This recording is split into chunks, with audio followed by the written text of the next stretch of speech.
Nuestra próxima charla. Jorge Pérez, profesor asociado del Departamento de Ciencia de la Computación de la Universidad de Chile, doctor en Ciencia de la Computación de la Pontificia Universidad Católica e investigador asociado del Instituto Milenio, Fundamentos de los Datos. Ha recibido diversos premios por su investigación, incluyendo premios al mejor artículo de investigación en 5 conferencias internacionales. Es reconocido por sus trabajos en ciencias de datos de inteligencia artificial, particularmente en procesamiento de lenguaje natural. Conferencia de hoy: ¿cómo pueden los computadores entender hoy el lenguaje humano? Bienvenido, Jorge Pérez.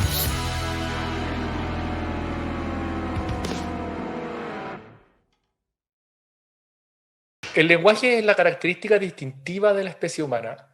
A diferencia de otras especies, algunas de ellas en el planeta Tierra, algunas de ellas pueden correr más rápido que nosotros, algunas de ellas pueden saltar más alto, tienen más fuerza, otras incluso tienen veneno y nos pueden envenenar si quisieran. La única especie que tiene lenguaje, que se puede comunicar, somos los seres humanos.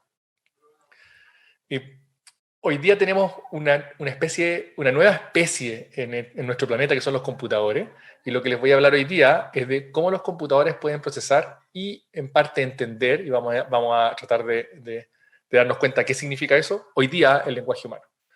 Yo soy Jorge Pérez, soy profesor del Departamento de Ciencias de la Computación de la Universidad de Chile, también soy investigador del Instituto Milenio Fundamentos de los Datos.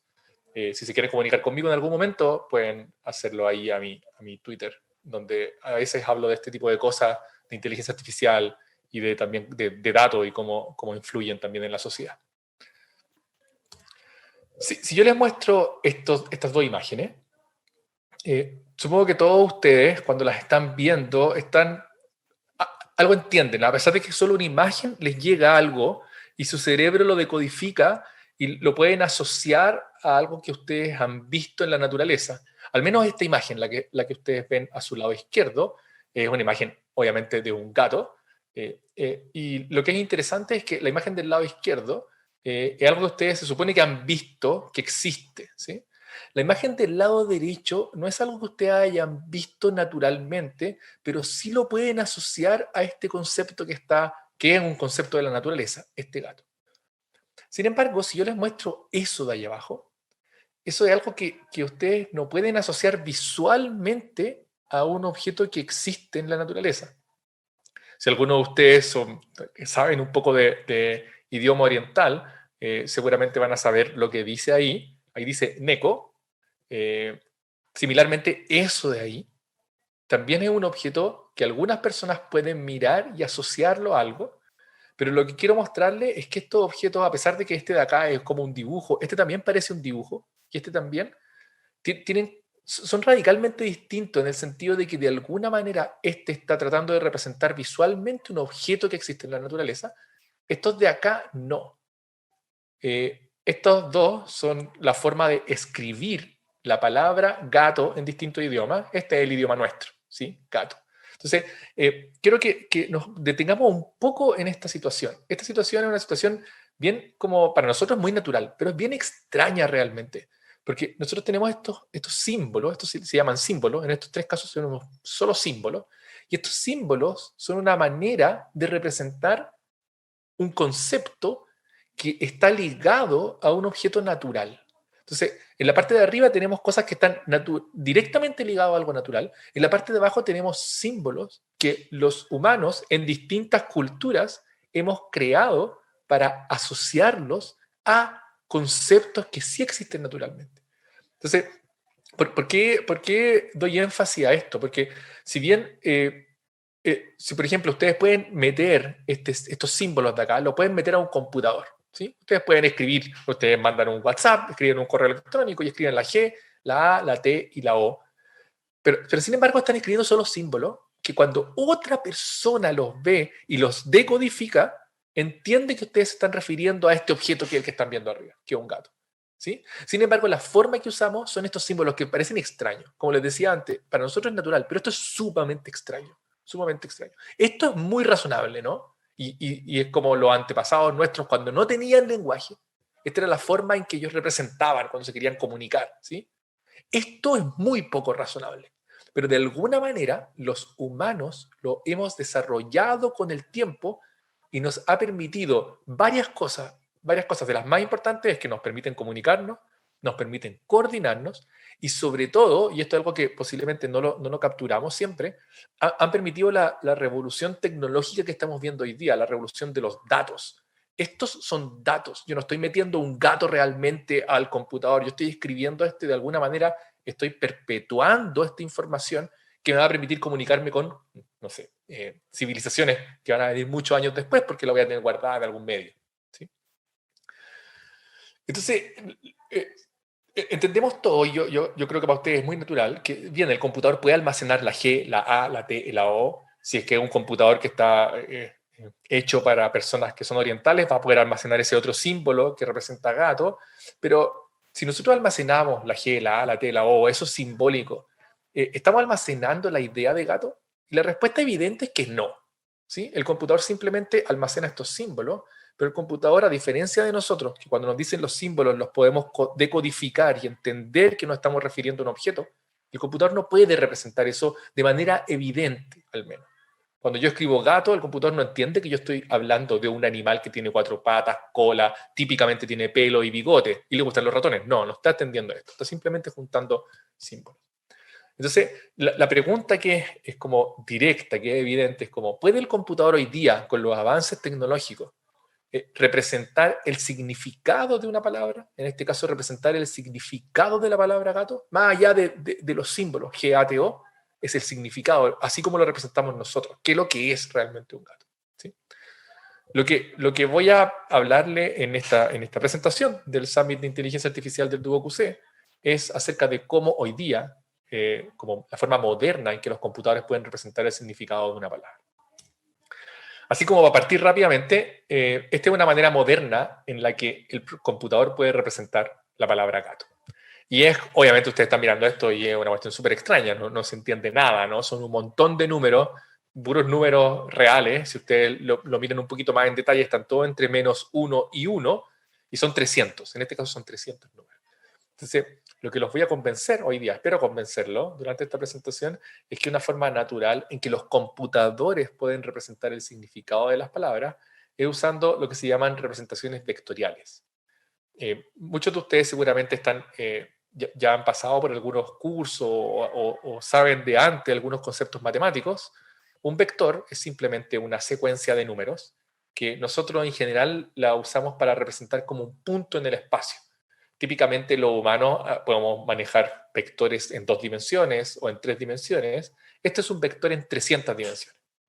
Entonces, si ustedes lo piensan un poco, es como que tuviésemos un espacio 300 dimensional, que para nosotros, humanos, no tiene ningún sentido, no lo podemos visualizar. Solamente llegamos a las 3 dimensiones, pero para el computador es súper simple, son 300 números.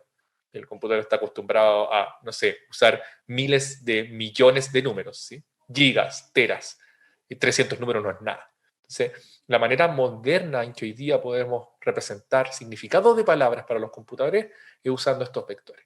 Y lo que les voy a mostrar con un par de detalles y un par de ejemplos es que la idea crucial es que como tenemos como espacio 300 dimensional, y uno puede pensar que eso es como un punto en este espacio, bien, pueden imaginárselo en 3D por ahora. La idea es que el significado de las palabras van a estar representadas como puntos en este espacio.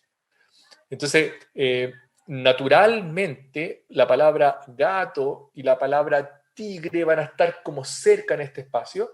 Incluso la palabra perro, porque el gato y el perro son como mascotas, digamos, tienen 4 patas, etc. Pero la palabra gato y la palabra, no sé, chile, van a estar radicalmente lejos en este espacio, ¿sí? En 3 dimensiones puede ser un poco extraño, porque finalmente igual vamos a tener pocos grados de libertad, pero en 300 dimensiones hay mucho. Entonces, esa es la forma en que lo va a representar. Y no se preocupen porque les voy a dar los detalles de cómo se construyen y de cuáles son las propiedades que tienen esta representación. Entonces, lo que les estaba diciendo, si nosotros simplificamos completamente esto y lo llevamos a 2 dimensiones, lo que empieza a ocurrir es que las representaciones que el computador usa para las palabras, todavía no les he dicho cómo las construye, pero les voy a contar. Pero la forma de construirlas de manera como moderna, lo que empieza a ocurrir es que palabras que tienen significados relacionados empiezan a quedar como puestas de alguna manera espacialmente cercanas en este espacio. Entonces, por ejemplo, acá tenemos Estos no son datos reales, son solamente una forma en que yo los puse aquí para mostrarles la idea, ¿sí? Podemos empezar a tener como los animales en este lugar. Se dan cuenta, los animales acá están como los animales que son como domésticos. Después aquí aparecen los animales también, pero los animales que son animales salvajes. Acá tenemos verbos, acá tenemos cosas que están relacionadas a los países. Y por acá tenemos, no sé, nombres de hombres, nombres de mujeres, nombres de colores. Y de alguna manera empiezan a pasar estas cosas que empiezan a ocurrir, como siempre que ocurren en el lenguaje, ¿no? Que violeta puede ser un nombre de una persona o un color dependiendo del contexto en el que se esté usando, y este vector no va a estar como tan claramente asociado, o sea, va a estar muy claramente asociado a los colores, pero también en alguna de sus componentes va a estar asociado también a los nombres de mujer. Como tengo poquito tiempo, no les voy a poder mostrar esta página, pero les voy a dejar la presentación y ustedes incluso pueden escribirla, que es una página donde pueden visualizar estos vectores. Yo los construí con lo que les voy a enseñar después, pero lo pueden ver de verdad, ¿no? Así como yo lo estoy inventando aquí. Ahora, una cosa que empieza a ocurrir y que es lo que realmente hizo que estas cosas fueran muy utilizables, es que no solo los puntos empiezan a disponerse de cierta forma como cercana a partir de su significado, sino que además la relación entre distintas palabras, la relación espacial, digamos, como yo tengo dos puntos y yo puedo trazar la línea que va entre esos dos puntos. Por ejemplo, en este caso, yo tengo el punto Francia y el punto París, y esa línea punteada es la línea punteada que está entre esos dos puntos. La gracia es que palabras que se relacionan de maneras similares empiezan a tener direcciones que son similares. Y eso lo quiero representar en este dibujo. ¿Y a qué me refiero con esto? Que si yo considero la palabra Francia en su posición espacial, la palabra París, y yo trazo la relación entre esas dos palabras como una línea, esa misma línea es la que ocurre entre los puntos que representan a Italia y los puntos que representan a Roma, los puntos que representan a Inglaterra y el punto que representa a Londres. ¿Y qué significa esto? Que de alguna manera esa dirección, esa relación que está ahí, es la relación entre un país y su capital. ¿Sí? Entonces, y esto es realmente como un poco impresionante después de que les muestre cómo funciona esto. Tal vez no va a ser tan impresionante, pero lo que empieza a ocurrir es que las relaciones que son como semánticas del significado de las palabras, en este caso como París es la capital de Francia o que Santiago es la capital de Chile, las relaciones semánticas se transforman en relaciones espaciales entre las palabras. Entonces, ¿por qué es tan importante esto? Porque, por ejemplo, si yo solamente conozco el punto de Francia y el punto de París, solo esos dos, y además conozco el punto de Inglaterra, y yo sé que París es la capital de Francia, y esa es la relación, la que estoy mostrando aquí con mi flecha. Entonces lo que yo podría hacer después es pararme en el punto de Inglaterra, copiar la relación que hay entre Francia y París, y mirar qué punto es el que aparece ahí, qué palabra es la que aparece cercana a ese punto. Y en este caso va a aparecer Londres. Entonces, ¿por qué es tan interesante esto? Porque solo la representación de las palabras le va a permitir al computador hacer esta especie como de inferencia, en el que yo le voy a poder preguntar cuál es la capital de Colombia, por ejemplo. Y la forma en que lo voy a hacer es que le voy a decir, ok, yo sé que Santiago es la capital de Chile y quiero que encuentres una palabra que tiene la misma relación que tiene Santiago con Chile, pero que la tiene con Colombia. Y le puedo pedir al computador que la busque dentro de este espacio y va a encontrar Bogotá. Y eso es muy interesante.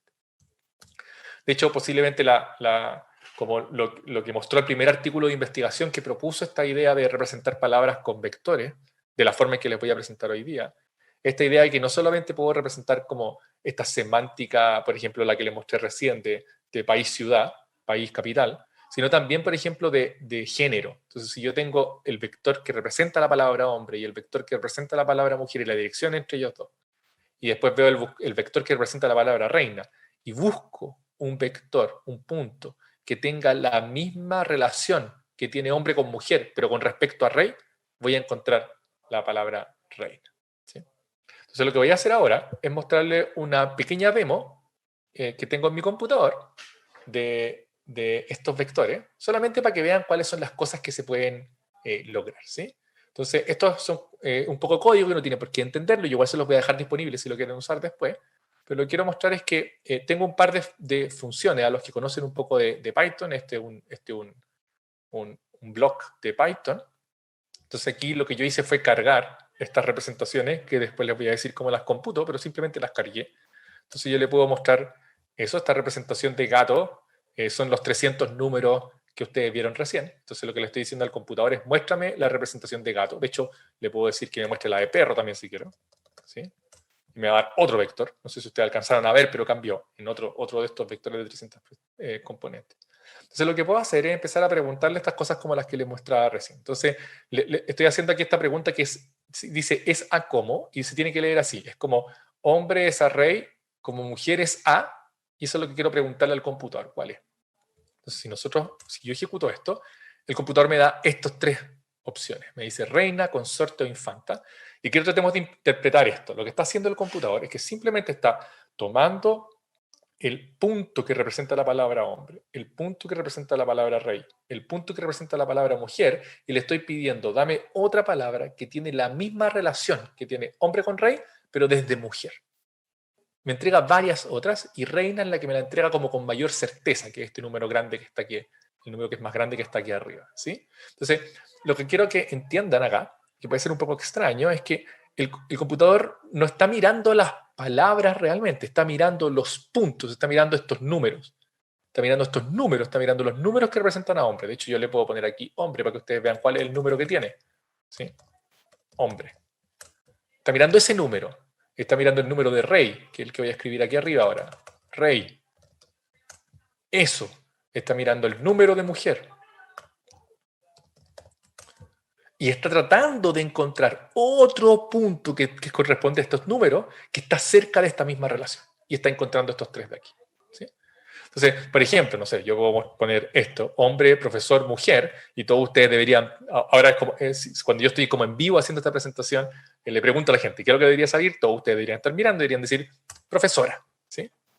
Y alguien podría decirme, alguien que sabe de computación dice como, no sé, esto es súper fácil porque lo único que tuvo que hacer es ponerle una A, profesor. Ya, está bien, pero no está mirando ese string, no está mirando esa palabra. Y aquí se puede ver porque esto es más interesante, porque si yo pongo hombre, actor y mujer, lo que me va a decir es actriz. Y actriz no es fácil de construir desde actor. ¿Sí? Entonces, la gracia es que yo puedo usar esto mismo para hacer muchas cosas. Por ejemplo, en este caso estoy usando conjugaciones. Entonces yo estoy diciendo como cantar es a canta, como jugar es a.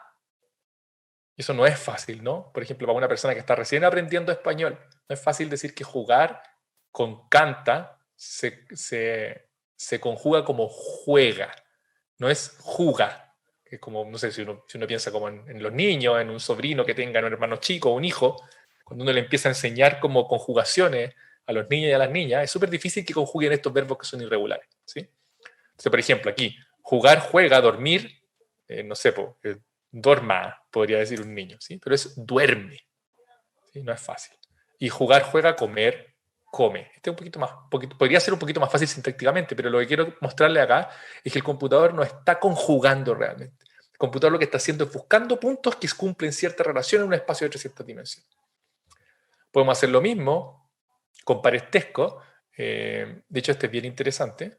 Déjenme ver si va a funcionar. Es como hombres a yerno, como mujeres a... Y esto es súper difícil. No sé si varios de ustedes podrían haberse equivocado. Lo más razonable sería decir yerna. Pero el computador dice nuera. Porque en particular la palabra yerna no existe. Y nuera es el punto que está más cercano a esa relación. ¿Sí?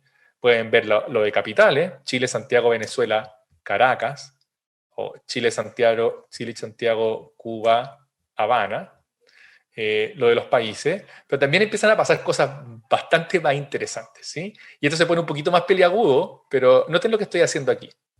No voy a hacer el de arriba, se los voy a dejar así para ver si que ustedes quieren hacerlo algún día, pero esto de acá lo que estoy diciendo es como Chile, Bachelet, Argentina, y le estoy preguntando algo. Es como decir, ¿cuál es la palabra más parecida a Argentina si pensamos en la relación Bachelet-Chile? ¿Sí? Si ustedes lo piensan un poco, seguramente podrían tratar de adivinar. Kirchner es la palabra más parecida a Argentina si yo estoy pensando en la relación Bachelet-Chile. ¿Sí? Si yo pienso en la relación Piñera-Chile, aparece Macri. ¿Sí? Entonces, y aquí alguien podría decir, ¿el computador como aprendió política? No aprendió política. Son simplemente relaciones de estas palabras. Y la pregunta es ¿y cómo diablos logró llegar a este tipo de relaciones? Y cuando le enseñe cómo las construimos, debería quedar más o menos claro. Y para el otro lado también va a pasar lo mismo, ¿no? Argentina, Kirchner, Chile, Bachelet, Argentina Macri, Chile Piñera. ¿Sí? Entonces, es bien interesante porque pareciera como que solo esta posición de las palabras en el espacio pareciera como si el computador aprendiera conceptos políticos, ¿sí? Pero no lo son, son solo de palabras. Este es otro experimento que es bien interesante y que tiene que ver con lo siguiente. A ver si están muy concentrados y concentradas me van a poder entender. Entonces, lo que yo voy a hacer ahora es como, le voy a dar dos palabras, en este caso es hombre y sexo, y le voy a decir al computador, este es sin, es como, lo que voy a tratar de decir es como, ¿qué palabra es la más cercana a un hombre sin sexo? Pero lo que estoy haciendo realmente con las palabras es tratar de decirles, como tengo la palabra hombre, tengo la palabra sexo, y voy a tratar de encontrar una palabra que es cercana a hombre, pero que esté lo más lejos posible de sexo. ¿Sí? Y aquí puedo mostrar algunas palabras, no sé, anciano, muchacho, sabio, necio. Puedo hacer lo mismo con hombre y sens. Déjenme hacer lo mismo con hombre sin familia. ¿Sí? Necio, jovencito, muchacho, vagabundo. Pero lo que empieza a ser como interesante y preocupante a la vez es que si yo hago cosas como esta, por ejemplo, mujer sin familia, aparecen palabras, por ejemplo, como lesbiana. ¿Sí? Eh, y pueden aparecer hartas cosas así como, por ejemplo, si yo pongo mujer sin ciencia, aparece, por ejemplo, prostituta. ¿Sí? Y uno empieza a pensar, ¿qué es lo que está pasando acá? ¿Por qué el computador está dando ese tipo de respuestas como arriba? Igual alguien podría decirme, no, los números no son tan altos, sí, pero de alguna manera está haciendo esas asociaciones que no tendría por qué hacerlas a priori. ¿Sí? Entonces, ¿qué es lo que quiero mostrarles con esto? Es que cuando nosotros le enseñamos significados de palabras al computador, al menos en la forma en que les voy a mostrar yo que lo enseñamos, hay que tener harto cuidado en la forma en que creamos estas representaciones, porque podemos además estar metiendo nuestros propios sesgos, digamos, los sesgos que nosotros como humanos tenemos en cuanto a las relaciones entre las palabras, podemos estársela de manera implícita enseñando al computador. ¿Y eso por qué es malo? Porque si alguien después, no sé, una empresa, una startup, llega y dice, ya yo quiero usar esta forma de representar para tomar decisiones, por ejemplo, cualquier tipo de decisión automática, puede ser que alguna de estas cosas estén metidas dentro de esas decisiones y puede no ser lo que mejor queramos hacer. ¿Sí? Puede ser que, no sea, que eso sea exactamente que las decisiones las queramos tomar con este tipo de representación. Para hacer algo un poquito más light, este es otra experiencia, otro experimento que es muy simple de hacer, que en este caso dice no coinciden, que es como yo le voy a pasar al computador varias palabras y le voy a preguntar cuál es la palabra que está más lejos de la otra. Es como yo le paso varios puntos en este espacio y le voy a decir, de todos estos puntos que te pasé, cuál es el punto que está más lejos del grupo. Entonces, por ejemplo, si yo le paso blanco, azul, rojo y Chile, naturalmente debiese ser Chile, porque es el que está más lejos de blanco, azul y rojo, ¿no? Porque los otros son colores. Y efectivamente apareció Chile. Aquí me parece un warning nomás, no se preocupe. ¿Ya? Se apareció Chile. ¿Sí? Si yo pregunto abril, mayo, septiembre, martes, julio, si ustedes miran un rato y dicen como, pucha, es obvio que es martes, ¿no? Porque los demás son todos meses. Martes. Lunes, martes, septiembre, jueves. Vamos a esta, por ejemplo. Si yo le paso Everton, Cobreloa, Huachipato y Concepción. Ya no es tan fácil, ¿no? Porque de alguna manera uno puede decir, están todos relacionados porque son todos equipos de fútbol, pero además hay uno que es como muy evidentemente una ciudad. Entonces Concepción es el que está más lejos. Y si yo finalmente, por ejemplo, le pregunto Talca, París y Londres y le pregunto cuál es el que está más lejos, lamentablemente es Talca. ¿Sí? Eso quiere decir que Talca no es realmente tan cercano a París y Londres como estamos acostumbrados a hacer. Entonces esa era la demo. Lo que quiero contarle ahora, porque solamente le he mostrado cómo funcionan estas cosas, es cómo se crean, de dónde vienen. Entonces la pregunta, que es la que voy a responder, no sé, espero que en los 10 minutos, es cómo construye el computador estas representaciones, cómo lo hacemos para que tengan estas propiedades que parecen casi de ciencia ficción, ¿no? Que nosotros le pusimos representaciones de palabras y el computador, no sé, aprendió política, aprendió de geografía, aprendió a conjugar verbos, además aprendió algunos sesgos que no queremos tener, que son sesgos de género, etc. Entonces, la idea es sumamente simple y se basa en este ejercicio. O sea, voy a leer las oraciones y el ejercicio es sumamente simple porque es como el típico complete la oración, ¿no? Yo tengo varias oraciones ahí y tengo una palabra que no está. Entonces, por ejemplo, la primera dice, intenté dejar la cocina tan como pude. La segunda dice, Alejandra no puede salir sino su habitación. La tercera dice, Jaime está tranquilo, pues tiene la conciencia. Y si yo les pregunto, así como lo aprieto y les doy, no sé, 10 segundos para responder, lo más probable es que todos digan que la palabra que falta en cada una de estas oraciones es limpia. ¿Sí? Noten que a ustedes como humanos no les debió costar nada, es como muy simple. Yo leo eso y es como limpia es la palabra. ¿Sí? Pero si ustedes simplemente le pasan estas palabras así tal cual al computador y le preguntan qué es lo que hay ahí, el computador no tiene cómo saber qué es lo que hay porque no sabe lo que son las palabras. Entonces, pero ¿qué es lo que dice esto? Dice de alguna manera que el significado de las palabras realmente dependen de los lugares en donde nosotros los humanos usamos esas palabras. Sin yo decirle cuál era la palabra que estaba aquí, todos ustedes pudieron como inferir cuál es la palabra simplemente mirando el contexto en donde estaba usada. Entonces, lo que más vamos a utilizar va a ser como esta idea, que vas a conocer a una palabra por la compañía que esa palabra tiene. ¿Sí? Y eso es un concepto es como muy radical en la lingüística, desde este punto de vista, que típicamente nosotros estamos acostumbrados a la definición de la palabra en el diccionario, ¿sí? Como decir, como yo quiero saber lo que la palabra significa. Pero este approach de aquí lo que dice es que tú no necesitas saber lo que significa la palabra, solo necesitas saber dónde se usa. Y el uso es el que te da el significado. ¿Sí?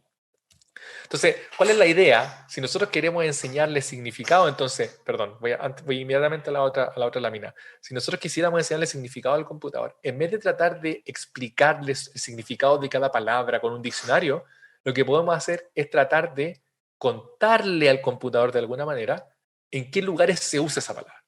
¿Sí? Entonces, la idea crucial, que es cómo se construyen estas representaciones que les estoy mostrando, es que lo que vamos a hacer es que dejar que el computador lea cantidades gigantes de texto escrito. Muchas veces. Cantidades gigantes me refiero, no sé, todo Wikipedia en español. Vamos a tomar todo Wikipedia en español y vamos a dejar que el computador lea, entre comillas, porque le voy a decir qué significa lea. Y lo que vamos a hacer es que vamos a forzar al computador, y les voy a decir cómo, les puedo dar un spoiler, lo vamos a forzar usando redes neuronales artificiales, que es lo que les voy a enseñar después. Entonces, vamos a forzar al computador a representar cada palabra como un resumen de todos los lugares donde la palabra aparece. Todos. Voy a tomar Wikipedia, voy a tomar la palabra limpia, y esa palabra limpia va a aparecer, no sé, 300.000 veces en Wikipedia. Y lo que vamos a hacer es decirle al computador, crea una representación en 300 dimensiones, como número en 300 dimensiones, que de alguna manera, tu computadora arréglatelas cómo, pero de alguna manera resume todos los lugares en donde la palabra limpia apareció. Y lo que es mágico es que solo hacer eso, lo que ocurre es que los vectores, por ejemplo, gato y perro, si nosotros forzamos al computador que represente las palabras gato y la palabra perro como todos los lugares en donde apareció en Wikipedia, lo que va a pasar es que la palabra perro y la palabra gato van a aparecer en lugares muy similares. Muy similares. Las palabras que aparecen al lado, las palabras que aparecen juntas, los lugares en los que ocurren son muy similares. Entonces su vector va a ser un vector también similar. Lo mismo va a pasar con Chile y Argentina. También van a aparecer en lugares similares. Posiblemente alguien me puede decir, no, pues Argentina y Chile van a aparecer en un montón de cosas distintas. Sí, pero piensen que si ustedes se preguntan entre Argentina y Chile, son muy similares, mucho más similares que Argentina y Marte. ¿Sí? Argentina y Marte como planeta sí que aparecen en lugares completamente distintos. Pero Argentina y Chile van a aparecer, no sé, en la página de la ONU, van a aparecer cuando se hable de política en Sudamérica, van a aparecer cuando se hable de Bachelet y de Kirchner, que es lo que empieza a ocurrir. Eso es lo que va a ocurrir. ¿Sí? Ahora, perfecto, vamos a forzar al computador a que represente esto como un resumen, pero la pregunta es cómo creamos esos resúmenes. Y la respuesta es que lo creamos usando redes neuronales artificiales. Voy a pasar súper rápido por esto porque tengo poco tiempo, pero esto es una neurona en los cerebros animales, ¿sí? Entonces, hace harto tiempo, gente de matemática y de computación trató de hacer modelos matemáticos que representaban a esta neurona, y lo que les voy a presentar aquí es el modelo matemático más simple, que es el de perceptrón o neurona artificial, que no es nada más que esto es como una especie como de módulo de computación que tiene estas entradas. Si ustedes saben algo de programación, esto es como una función que tiene varias entradas y tiene una salida, pero la forma de representar esta entrada es que cada una de estas entradas va a tener lo que se llama un peso, que está como tratando de representar a la neurona. Estas serían como las dendritas de la neurona, el axón de la neurona, y estos son como los estímulos que vienen llegando, y estos pesos tienen que ver, como por ejemplo, con el grosor de cada una de las dendritas. Y la salida va a ser simplemente una ponderación de la entrada a partir del peso de cada una de las dendritas que entran, ¿sí? De las entradas de la neurona. De hecho, este es un ejemplo. Por ejemplo, si yo tengo entradas binarias 0, 1, 1, 0, 1, y tengo estos pesos de acá, entonces la salida va a ser simplemente el 0 por 0,3, que va a quedar 0, 1 por menos 1,4, 1 por 1,5, 0 por menos 0,4, que va a ser 0, y 1 por 0,2, en este caso va a ser 0,4. Para los que sepan un poquito de esto, es un poquito más difícil porque no tiene solamente esta ponderación, sino que más tiene una función que se llama como la función de umbral o función de activación, que es para tratar de modelar cómo funcionan las neuronas también, que es como vienen las entradas y la neurona lo que hace es acumular un poco de carga, y cuando esa carga pasa cierto umbral, entonces escupe una salida. Y eso se modela matemáticamente con una función que se llama la función de activación. Pero para nosotros lo que es más importante es que tengo entrada y tengo una salida. Entonces, esta es una neurona artificial, y una red neuronal artificial no es nada más, es muy simple, es simplemente neuronas que comparten entradas. Por ejemplo, estas 3 neuronas de aquí comparten las mismas entradas, no necesariamente los pesos, cada una de estas neuronas tiene sus propios pesos, pero lo que es importante es que las neuronas le pasan las entradas, las neuronas calculan su salida a partir de la ponderación de las entradas, y luego esas salidas son las entradas de otras neuronas. Entonces, esta es una red neuronal artificial. Y hoy día podemos crear redes neuronales artificiales con, no sé, millones o miles de millones de neuronas artificiales. ¿Por qué son importantes estas redes neuronales artificiales? Porque finalmente lo que uno puede hacer es que la salida al final de esta red neuronal va a depender de los pesos de estas conexiones. Entonces lo que uno puede hacer es ir moviendo estos pesos un poquito, y eso va a cambiar las salidas de la red. Y el movimiento de los pesos es lo que se llama aprendizaje. ¿Sí? Entonces lo que voy a mostrar es cómo podemos, así como muy rápido, cómo podemos usar estas redes neuronales artificiales para representar palabras. Y lo voy a hacer con un ejemplo. Entonces, aquí el esquema lo que quiere mostrar es que tengo estas que son 10 neuronas, ¿sí? Son 10 neuronas. Estas neuronas están conectadas con muchas entradas. Todas estas entradas están como apagaditas en este momento, y está conectada con muchas salidas, ¿sí? ¿Cuál es la idea de estas entradas? Es que cada una de estas entradas va a representar una palabra. Aquí tengo las neuronas con sus propios pesos, y cada una de estas salidas también va a representar una palabra. Entonces, lo que vamos a hacer para construir la representación que les mostré antes va a ser el siguiente ejercicio. Lo que vamos a hacer es, vamos a ir a Wikipedia o cualquier lugar realmente donde podamos sacar una oración. Vamos a traer nuestra oración. En este caso, la oración es: dejó la cocina tan limpia como pudo. Y lo que vamos a hacer es borrar una palabra, taparla. Todo este proceso se hace con programación, ¿sí? No, cuando yo digo tapar, no es que ponga la mano encima, es que un programa va a descarga una oración desde Wikipedia, una oración pequeña, en este caso donde se tiene un par de palabras, 7, 8 palabras. Luego lo que hace es como cambiar alguna de las palabras por un símbolo especial, no sé, un símbolo de interrogación. Y luego lo que voy a hacer es, a esta red neuronal de aquí, voy a aprender todas las palabras que no tapé. Noten que si las prendo significa que es como que le estoy pasando un 1 a la red, en este caso, y un 0 en todas las demás palabras.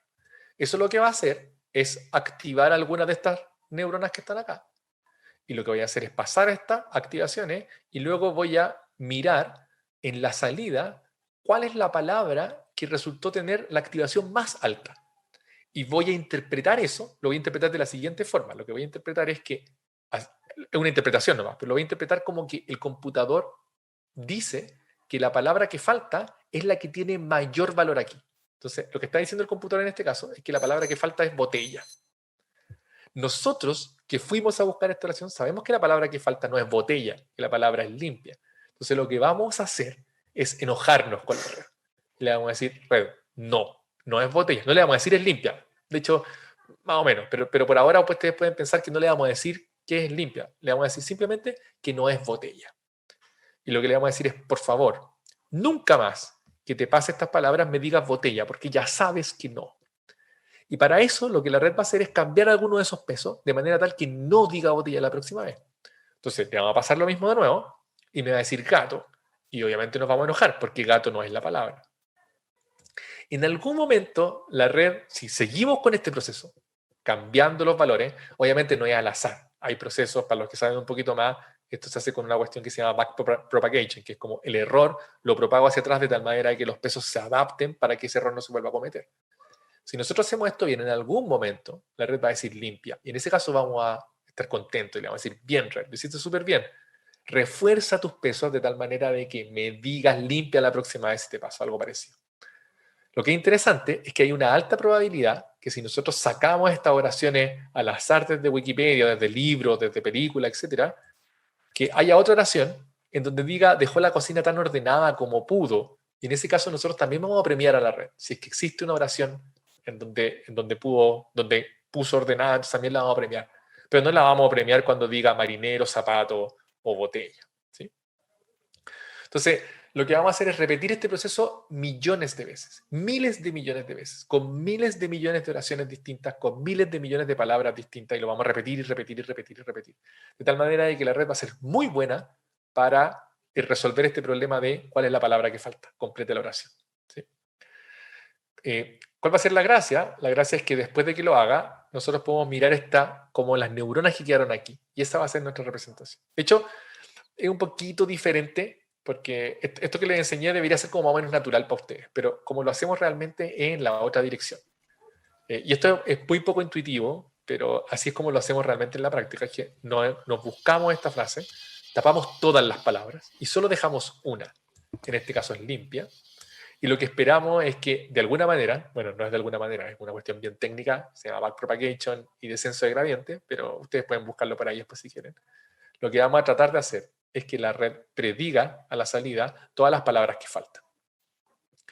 Esto sí que parece muy difícil, pero si yo lo hago miles de millones de veces, la red puede aprender, el computador puede aprender a adaptar los pesos de la red neuronal de tal manera que cada vez que yo le paso una palabra, me diga una distribución de probabilidad, de hecho, sobre las palabras más probables que aparezcan alrededor de limpia. ¿Por qué eso es interesante? Porque ahora, cada vez que yo le paso una palabra limpia, la meto en esta red y veo cuáles son los valores de salida de estas neuronas, puedo usar esas neuronas como representación para cada palabra. Entonces, cada vez que yo les mostraba en el código anterior, que era como la palabra gato, y la red y el computador me mandaba 300 números, lo que estaba haciendo el computador por detrás era metiendo la palabra gato a esta red neuronal de aquí, pasando esos valores hasta estas neuronas y luego mostrándome cuáles son los valores de salida de estas neuronas. Eso es lo que estaba haciendo.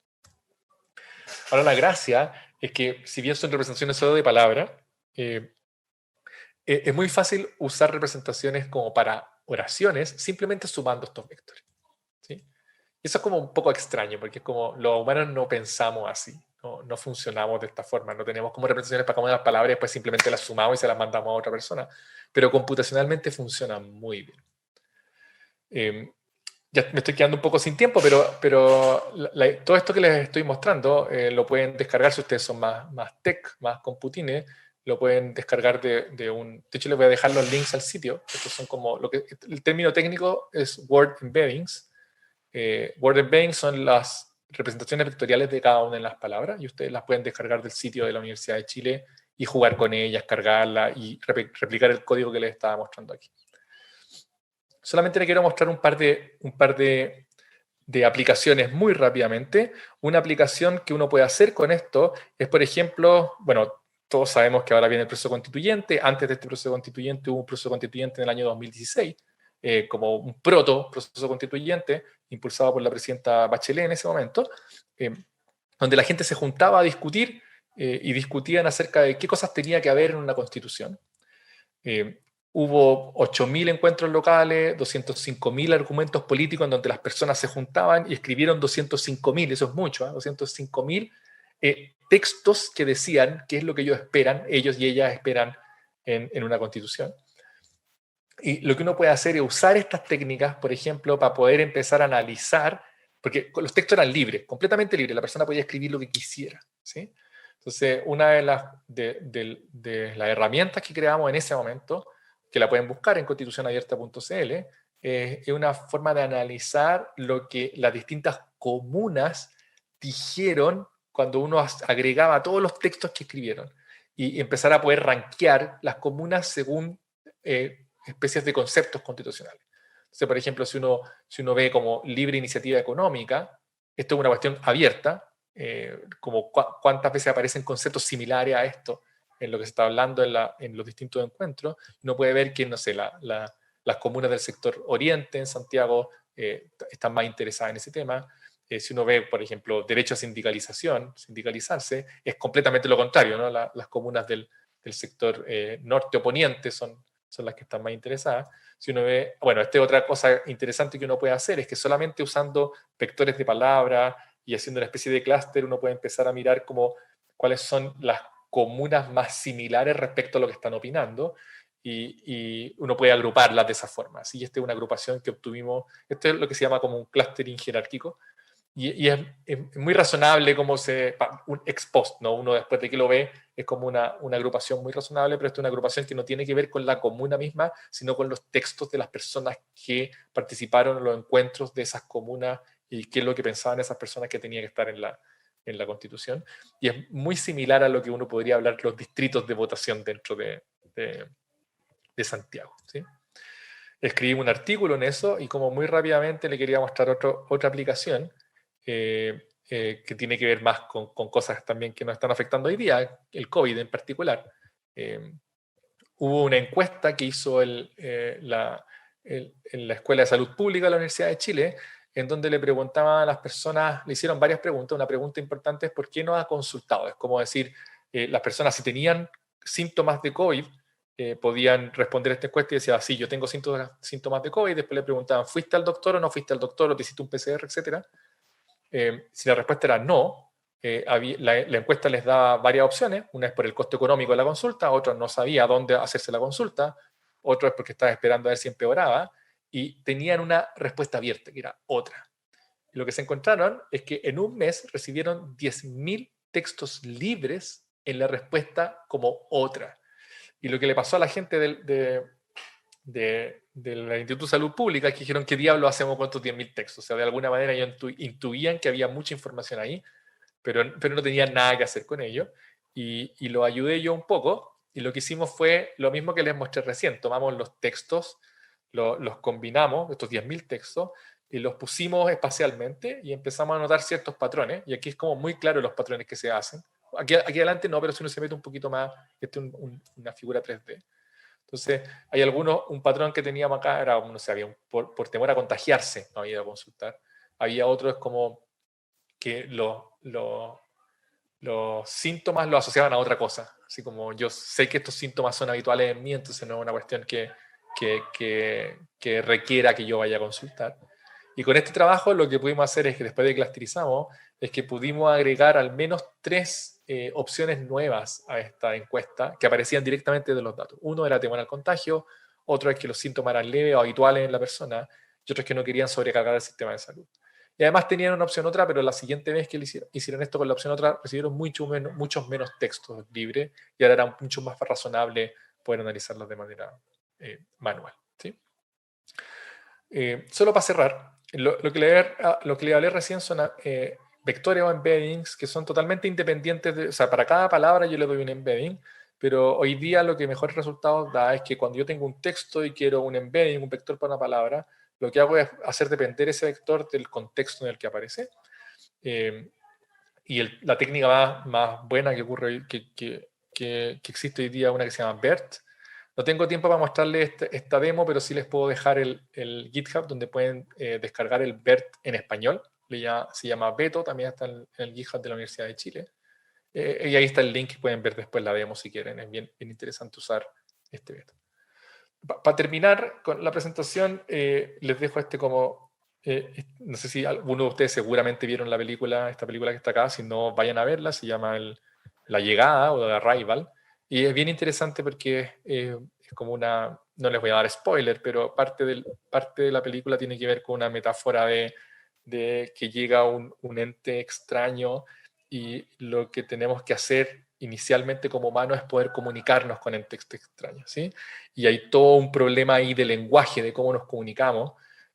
Nosotros no hemos tenido este problema hasta ahora, porque ninguna de las especies, de la otra especie, a pesar de que lo hemos intentado, la otra especie en nuestro planeta le hemos intentado enseñar lenguaje, pero están lejos de aprender el lenguaje como que pueda ser utilizable para comunicarse con nosotros.